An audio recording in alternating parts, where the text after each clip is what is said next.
Hey everyone, welcome back to another episode of the Race 5 Smokehouse and Grill, and today we are going to be doing a prime rib on the Weber 26-inch with the Cajun Bandit rotisserie accessory.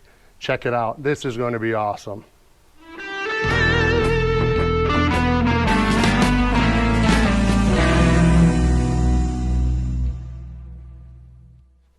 Thanks for hanging in there. So we have about a 7-pound bone-in prime rib, and we are going to rub this down, skewer it, get it on the Weber Kettle with the Cajun Bandit rotisserie. So very simple. It's already wrapped up. I'm going to keep it as is, and I'm going to hit it with two of my favorite rubs right now. I'm going with the pork Mafia steak and burger rub, and I'm going to hit it with a little dusting of the meat Church garlic and herb blend. That's going to be awesome on here. So first things first, we're going to rub this up, and we're going to do that right now. First, we're going to hit it with the coarser steak and burger mix. Now you could use whatever you like, whatever prime rib rub you like. These are just the ones that I'm going with right now, and I will leave a link for these down below.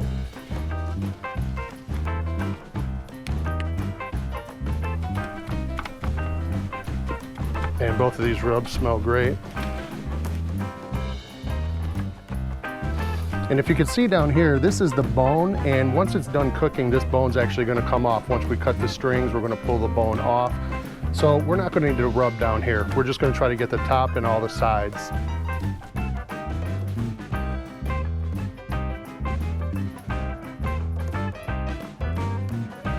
Try to pick up whatever extra rub you can off of there.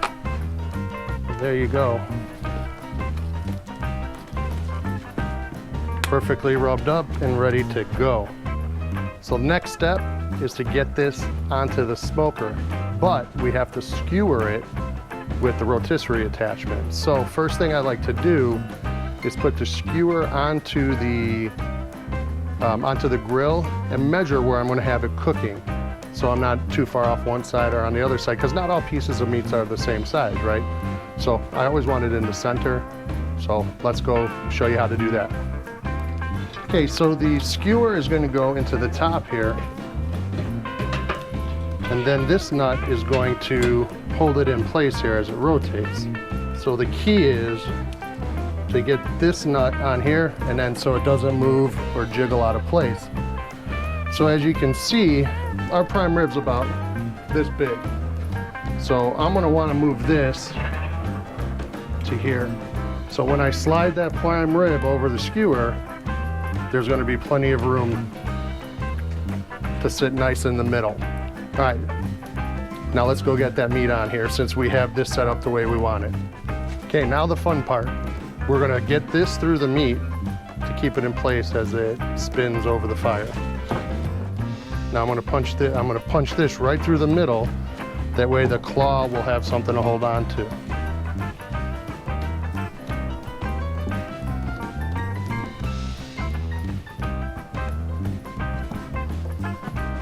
So I'm not going to push this all the way in. That way I have room for this second claw to fit over.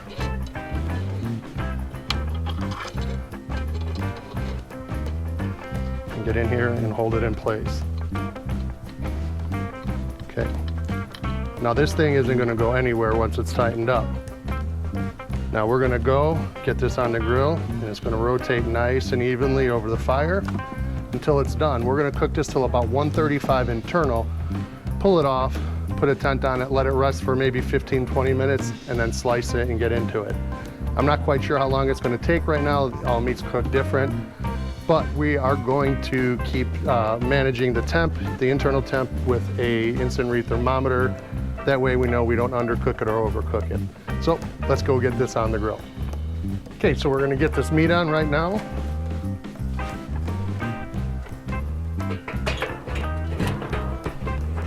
Again, we've got that all set up, and we've got the motor on here. Turn it on, and now we're going to let it roll. See how it's set up nice and perfectly in the middle, so that it is not going to, so it's going to get cooked evenly over the life of the cook. So we're going to close this up, and we're going to come back and check on the temperature in about a half an hour. Okay, this has been going for close to an hour. We're going to shut the motor down and take a look at the temperature. That's cooking up real nice, really nice. Let's take a quick temperature while we got it here.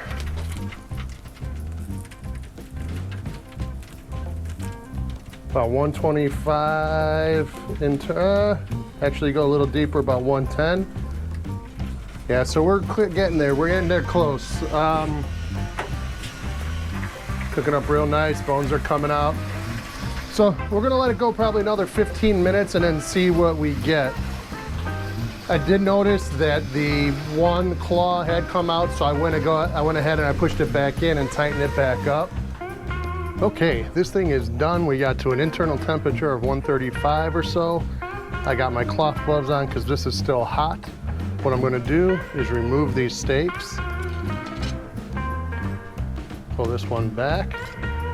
I'm gonna slide this out, then we're gonna tent it and let it rest for about 15 minutes. So more of the carryover cooking will go on and the juices will redistribute. So let's pull this out.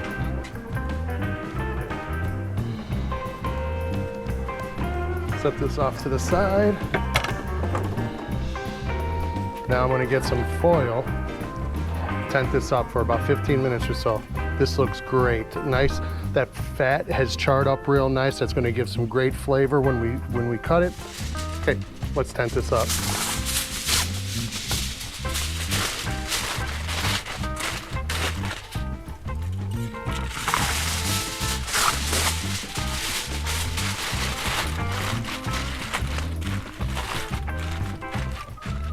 All right, we'll be back in about 15 minutes to slice this up and try it out. Okay, it's been about 15 minutes. You can still feel it's nice and hot.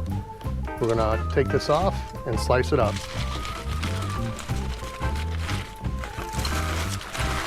You can see these juices are flowing right now. This is gonna be great. First thing, I'm gonna cut these strings here.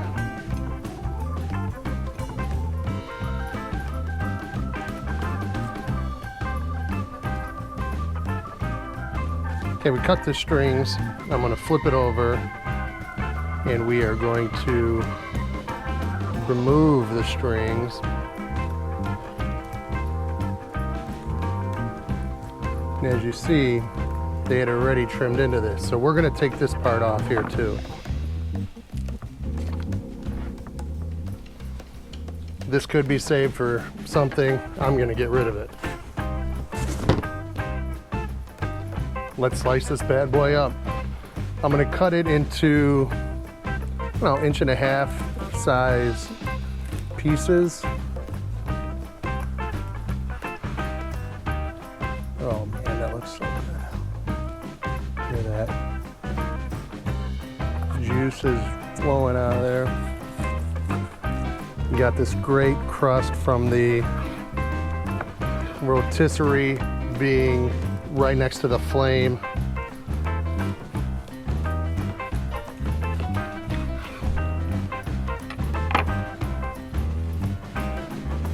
I mean, look at that. Would you look at that?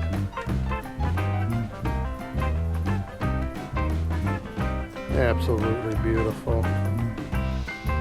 Only thing left to do now is try it. Cut a hunk off the end here. Oh man. Prime rib's one of my favorite things.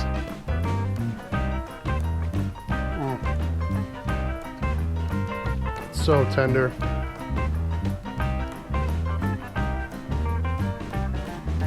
You get that flame grilled taste, and these rubs that we used, the pork Mafia steak and burger, along with the meat church garlic and herb. Oh man. You'd probably pay 60 bucks for this at a restaurant. Amazing.